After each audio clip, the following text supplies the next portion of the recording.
Saudara-saudari yang terkasih, jumpa lagi dalam renungan mingguan hari ini, Minggu tanggal 28 Februari 2021, hari Minggu kedua Prapaskah. Bersama saya, Romo Thomas Suratno SC dari Paroki Cilandak, Jakarta Selatan, mendengar dan merenungkan Sabda Tuhan, yakni firman Tuhan yang tersurat dalam Injil Markus, bab atau pasal 9, ayat 2 sampai dengan ayat 10. Pada suatu hari, Yesus berbicara tentang bagaimana ia akan menderita sengsara. Sesudah itu ia membawa Petrus, Yakobus, dan Yohanes dan bersama mereka naik ke sebuah gunung yang tinggi. Di situ mereka sendirian saja. Lalu Yesus berubah rupa di depan mata mereka dan pakaiannya sangat putih berkilat-kilat. Tidak ada seorang pun di dunia ini yang sanggup menggelantang pakaian seperti itu. Maka nampaklah kepada mereka Elia dan Musa, keduanya sedang berbicara dengan Yesus. Lalu Petrus berkata kepada Yesus, "Rabi, betapa bahagianya kami berada di tempat ini. Baiklah, kami dirikan 3 kemah, 1 untuk engkau, 1 untuk Musa, dan 1 untuk Elia." Petrus berkata demikian sebab tidak tahu apa yang harus dikatakannya karena mereka sangat ketakutan. Maka datanglah awan menaungi mereka dan dari dalam awan itu terdengar suara, "Inilah anakku terkasih, dengarkanlah dia." Dan sekonyong-konyong waktu memandang sekeliling, mereka tidak lagi melihat seorang pun bersama mereka kecuali Yesus seorang diri.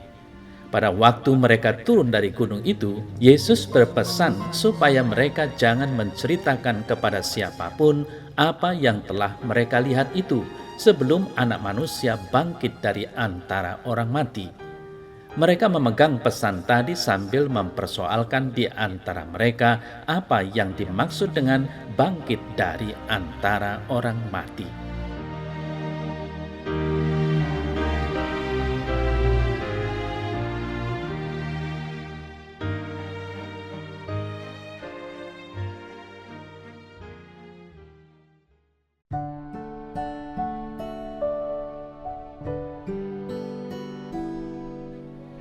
Saudara-saudari yang terkasih, dalam warta Injil hari ini, Tuhan Yesus mengajak secara eksklusif ketiga orang muridnya yang menjadi saksi, yakni Petrus, Yakobus, dan Yohanes, naik ke sebuah gunung yang tinggi. Di tempat itu Tuhan Yesus berubah menjadi bercahaya dan bertemu dengan Musa dan Elia. Saudara-saudari yang terkasih, penginjil Markus seperti yang kita dengar tadi dalam Injilnya, mengatakan bahwa pada peristiwa itu pakaian Tuhan Yesus, pakaiannya sangat putih berkilat-kilat. Tidak ada seorang pun di dunia ini yang dapat menggelantang pakaian seperti itu. Sedangkan penginjil Lukas menyatakan bahwa rupa wajahnya berubah dan pakaiannya menjadi putih berkilau-kilauan. Saudara-saudari yang terkasih, perubahan rupa atau yang sering kali disebut transfigurasi itu kemungkinan terjadi pada malam hari. Sebab para murid telah tertidur dikatakan dalam Injil Lukas 9 ayat 32. Pada malam hari peristiwa itu tampak lebih jelas dan mereka memang bermalam di atas gunung itu. Karena baru pada keesokan harinya mereka turun dari gunung. Lukas 9 ayat 37. Akan tetapi dalam Injil tidak disebutkan berapa lama persisnya transfigurasi ini berlangsung. Saudara-saudari yang terkasih, sebelum mendaki gunung itu, Kristus pernah bertanya kepada semua muridnya, "Tetapi apa katamu, siapakah aku ini?" Yang dijawab oleh Petrus, "Engkau adalah Mesias." Setelah itu, Tuhan Yesus memberitahu mereka bahwa ia akan mati dan dibangkitkan. Markus 8 ayat 27 sampai dengan 31. Namun ia juga menjanjikan bahwa ada beberapa muridnya yang tidak akan mati sampai mereka terlebih dulu melihat Anak Manusia datang sebagai Raja dalam kerajaannya. Matius 16 ayat 28, dan juga Markus 9 ayat 1. Saudara-saudari yang terkasih, janji itu tergenapi 6 hari kemudian ketika Petrus, Yakobus, dan Yohanes menyertai Tuhan Yesus naik ke sebuah gunung yang tinggi. Dan di sana ketika sedang berdoa, Yesus Kristus ditransfigurasi di depan mata mereka. Menurut kisah turun-temurun, sejak kira-kira abad keempat Masehi, Gunung Tabor dianggap sebagai lokasi transfigurasi itu. Lalu apa makna dari transfigurasi itu, saudara-saudara terkasih? Pada waktu Yesus Kristus mengalami transfigurasi, Musa dan Elia juga muncul dengan kemuliaan. Telah dinubuatkan bahwa Allah akan membangkitkan seorang nabi seperti Musa.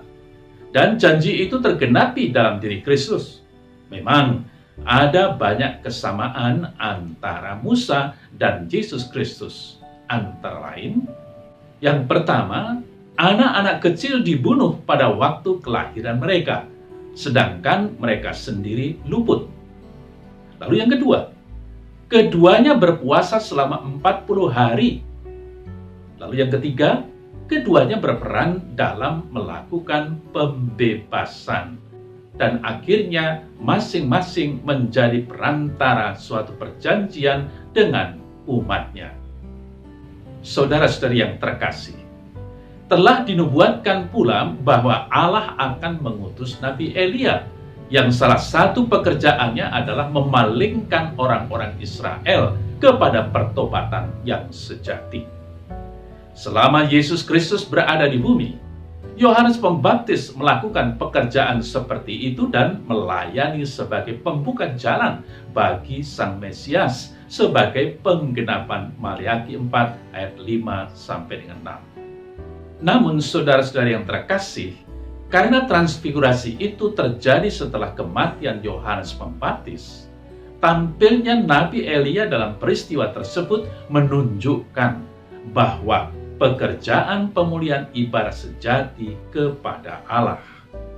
Saudara-saudari yang terkasih, selama transfigurasi itu, Yesus Kristus, Musa, dan Elia berbicara tentang kepergian atau Exodus, yakni kepergian Kristus yang telah ditentukan untuk ia genapi di Yerusalem.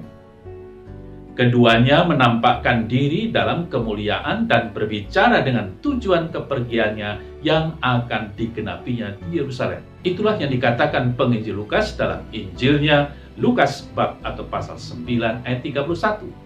Namun, kata Exodus atau kepergian atau keberangkatan jelas mencakup juga hal kematian Kristus maupun kebangkitannya ke kehidupan mulia yang terjadi setelah itu.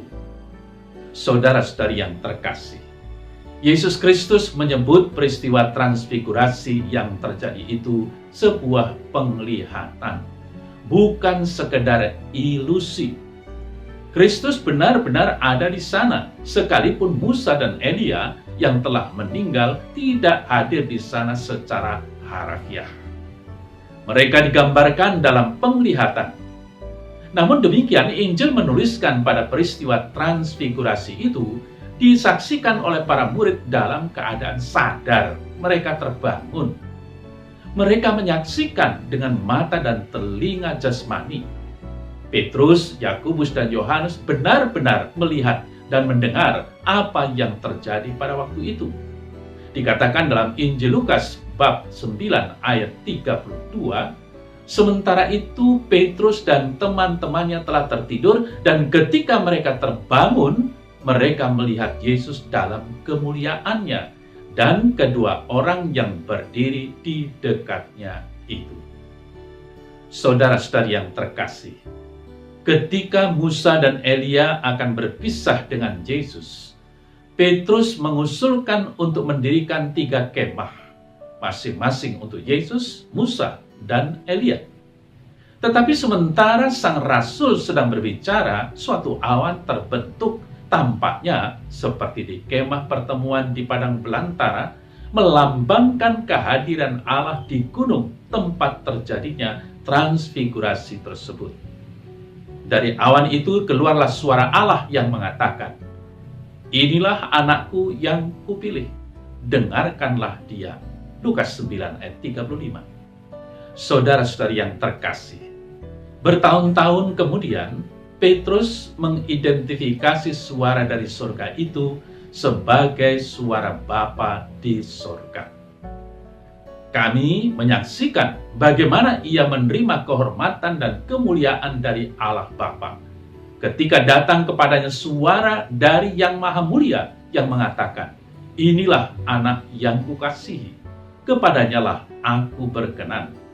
Suara itu kami dengar datang dari surga ketika kami bersama-sama dengan dia di atas gunung yang kudus. Surat Petrus yang kedua, bab atau pasal 1 ayat 17 sampai dengan 18. Saudara-saudari yang terkasih, Rasul Petrus memandang transfigurasi ini sebagai peneguhan yang luar biasa akan firman nubuat. Dan setelah menjadi saksi mata kemuliaan Kristus, ia dapat menceritakan kepada para pembaca suratnya tentang kuasa dan kehadiran Tuhan Yesus Kristus sebagai Raja. Dan dia bersama para rasul lainnya adalah saksi mata dari kebesarannya.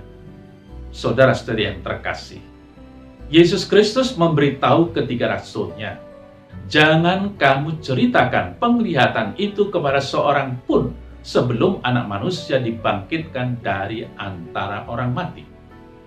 Mereka memang tidak menceritakan peristiwa yang mereka saksikan itu kepada siapapun, tampaknya bahkan kepada rasul-rasul lain. Namun ketika turun dari gunung, ketiga rasul itu mendiskusikan di antara mereka apa yang Yesus maksudkan dengan bangkit dari antara orang mati. Mengapa? Sebab, saudara saya yang terkasih, menurut ajaran agama Yahudi pada waktu itu, Elia harus muncul sebelum kebangkitan orang mati yang akan menandai mulainya pemerintahan Mesias. Oleh karena itu, para rasul bertanya, jadi mengapa para penulis mengatakan bahwa Elia harus datang lebih dulu? Tuhan Yesus meyakinkan mereka bahwa Elia sudah datang, dan mereka mengerti bahwa ia berbicara tentang Yohanes Pembaptis. Itulah yang dikatakan dalam Injil Matius bab atau pasal 17 ayat 10 sampai dengan 13. Saudara-saudara yang terkasih, transfigurasi itu tampaknya menguatkan Kristus untuk menghadapi penderitaan dan kematiannya, dan selain itu menghibur para pengikutnya dan menguatkan iman mereka. Transfigurasi itu memperlihatkan bahwa Yesus memperoleh perkenanan Allah dan memberikan gambaran pendahuluan tentang kemuliaan serta kuasa kerajaan yang kelak ia miliki. Transfigurasi tersebut memberikan gambaran tentang kehadiran Kristus di masa depan, manakala ia memiliki wewenang penuh sebagai Raja. Saudara-saudari yang terkasih, dari warta Injil hari ini, kalau kita renungkan, rupanya peristiwa itu sangat mengesankan. Petrus, Yohanes, dan Yakobus menyaksikan bagaimana wajah Yesus berubah dan pakaiannya menjadi putih berkilau-kilauan. Mereka menyaksikan Yesus berbincang-bincang dengan tokoh-tokoh perjanjian lama, Musa, dan Elia. Saudara saya terkasih, mereka merasa seperti di surga. Sehingga Petrus dalam ketidaksadarannya memohon kepada Yesus supaya mereka tetap tinggal di atas gunung Tabor itu dalam keadaan mulia dan bahagia. Petrus mengusulkan supaya ia dan kedua murid lainnya mendirikan 3 kemah di atas gunung itu. 1 untuk Tuhan, 1 untuk Musa, dan 1-nya untuk Elia. Ia sampai lupa bahwa mereka juga membutuhkan kemah-kemah. Apakah Tuhan meluluskan permintaan Petrus? Ternyata tidak. Saudara-saudara yang terkasih, sesudah peristiwa yang mulia itu, justru Yesus mengajak murid-muridnya untuk turun dari gunung Tabor yang mengesankan itu kembali ke dunia nyata, dunia tugas yang penuh tantangan. Bahkan kemudian Yesus melanjutkan perjalanannya ke Yerusalem, tempat di mana ia melaksanakan puncak-puncak karya perutusannya, menderita sengsara dan mati tersalib sebagai kesaksian yang paling akhir dan paling final tentang kerajaan Allah. Peristiwa transfigurasi di Gunung Tabor itu bagi murid-muridnya kiranya menjadi peneguhan untuk menghadapi saat-saat gelap di Taman Getsemani dan siang kelabu di puncak Kalvari. Saudara-saudara yang terkasih, dalam hidup ini kadangkala kita mengalami peristiwa-peristiwa batin yang membahagiakan. Saat-saat seperti itu dapat kita alami misalnya dalam kesempatan retret, rekoleksi, perayaan liturgi Ekaristi yang syahdu dan mengesankan. Kita merasa seperti di Gunung Tabor. Kita merasa begitu dekat dengan Tuhan dan sesama. Mungkin muncul suatu kerinduan di hati kita. Alangkah bahagianya kalau kita berlama-lama di tempat dan suasana yang indah seperti ini. Tetapi rupanya Tuhan menghendaki supaya kita turun dari gunung kebahagiaan ini. Kita harus kembali ke dunia nyata, dunia keluarga kita yang mungkin penuh persoalan, dunia kerja kita yang rutin dan monoton, dunia lingkungan masyarakat kita yang mungkin keras, penuh tantangan. Namun saudara-saudara yang terkasih, pengalaman bermakna dan peristiwa bahagia yang kita alami itu bisa meneguhkan kita untuk kembali memasuki dunia nyata kita dengan berbagai tugas dan tantangannya. Tuhan sebenarnya selalu dekat dan hadir di tengah-tengah kita dimanapun kita berkarya. Tidak hanya di tempat ibadah saja. Percayalah, Tuhan selalu hadir di tengah-tengah umat-Nya, di tengah masyarakat di mana kita berkarya. Sadarilah bahwa kita dipanggil dan diutus oleh Tuhan di tempat di mana kita sekarang hidup, berkarya, dan berbakti, apapun situasi dan keadaannya. Dan Tuhan ada di sana bersama kita dan umat-Nya. Saudara-saudari yang terkasih, perjuangan dan tantangan akan selalu datang ke dalam hidup kita. Tetapi kita sudah mengalami kemuliaan Tabor, suatu kejayaan yang melambangkan kejayaan di masa datang. Dan gambaran serta pengalaman di Tabor harus bisa meneguhkan kita dalam tantangan apapun. Kita tidak perlu mendirikan kemah di atas Gunung Tabor seperti permintaan Petrus. Tetapi kita mau mendirikan kemah dan rumah-rumah kita di dunia yang biasa ini. Penderitaan dan korban akan datang ke kemah-kemah kita. Tetapi kita tidak kecut lagi, sebab kita sudah melihat dan mengalami peristiwa transfigurasi di Gunung Tabor.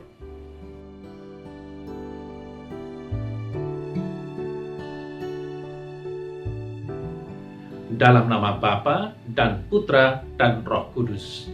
Amin. Ya Tuhan Allah, kami percaya bahwa Engkau adalah anak Allah yang terkasih. Bantulah kami untuk senantiasa siap mendengarkan firman-Mu. Firman-Mu adalah tongkat bagi kakiku, maka jelaslah kami membutuhkannya, supaya aku dapat berjalan di jalan yang benar menuju ke hadirat-Mu. Amin. Dalam nama Bapa dan Putra dan Roh Kudus. Amin.